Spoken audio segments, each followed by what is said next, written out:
What's up, everybody, and welcome to episode 5 of Hardwired Dog Talk. I'm Nathan Beatty, and today I want to talk to you about why I don't like the phrase adopt, don't shop.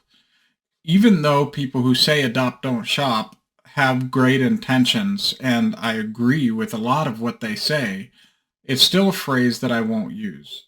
But before I get into that, let me tell you what it means. Adopt, don't shop is a phrase that is used to encourage people to get a dog from your local animal shelter or a rescue and not go to a breeder.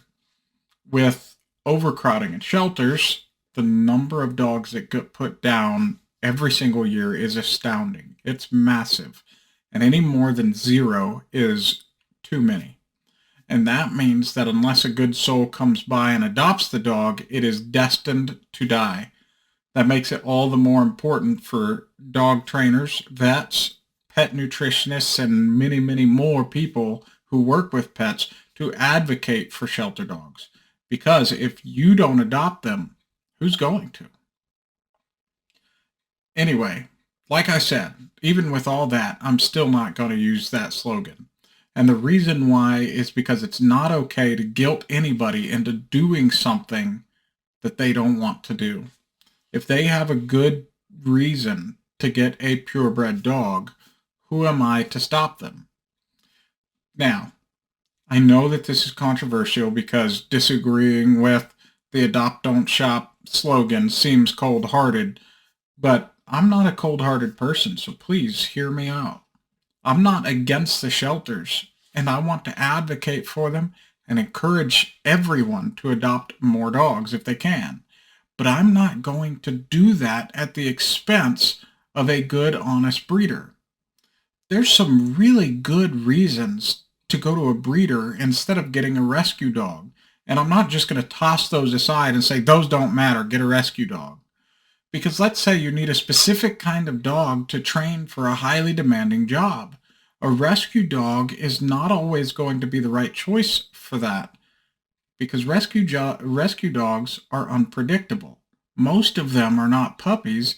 You don't know what they can handle, and you don't know what you're getting yourself into. Rescue dogs, being unpredictable, don't always have what it takes to do the job, and there's no way that I can test them out and train them, and then if they flunk, what am I going to do? Send them back to the shelter? No, I'd be stuck with that dog.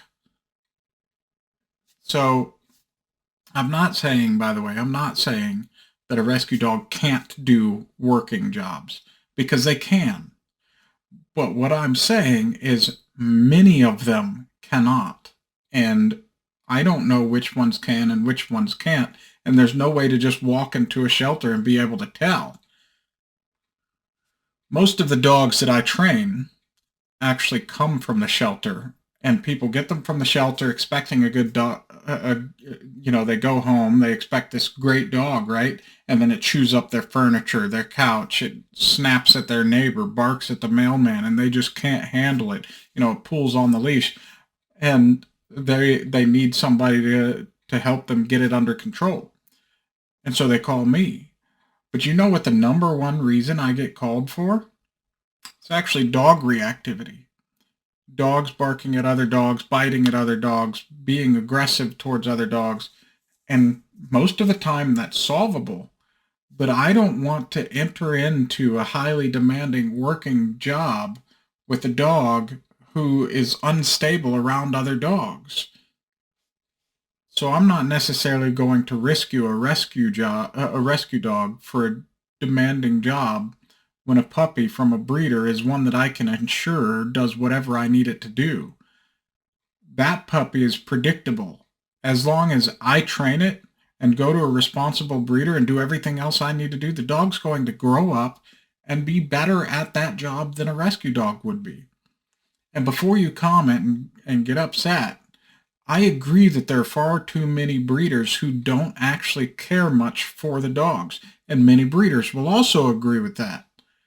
I also agree that there are way too many puppy mills out there. It's actually probably the thing that makes me the most angry in almost all politics, other than certain other things that I'll not mention. But there are good, honest breeders out there, and there is a great need for purebred dogs. I'm not about to guilt somebody who needs a certain kind of service dog into getting a rescue dog when a purebred dog would be way better. I'm not going to bash a breeder for providing dogs who save the lives of law enforcement, military members, and rescue people drowning in the sea, and detect explosives at airports, herd sheep, pull sleds where cars can't go, help people with PTSD, ADHD, anxiety, all of those things. And honestly, I also enjoy seeing all the breeds represented in dog shows and dog sports. I think it's fantastic there are breeders and owners out there who want to preserve the different dog breeds and show off what they can do. Honest breeders are not responsible for the shelters being overcrowded. It is not their fault that dogs get put down every year, and I'm tired of it when people want to pin it on them. They just pin it on overbreeding, and that's just not the case. The fault rests on bad legislation, backyard breeders, puppy mills, terrible trainers, and misinformed owners. Those distinctions are extremely important to make. The difference between a backyard breeder, a puppy mill, and an honest breeder is extreme. And you can tell the difference just by going to their facilities, if they even let you.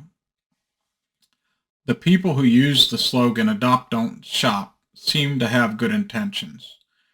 But these slogans can have negative effects, like guilting people into doing something they didn't want to do, or making them feel like they made a terrible choice when it really wasn't wrong.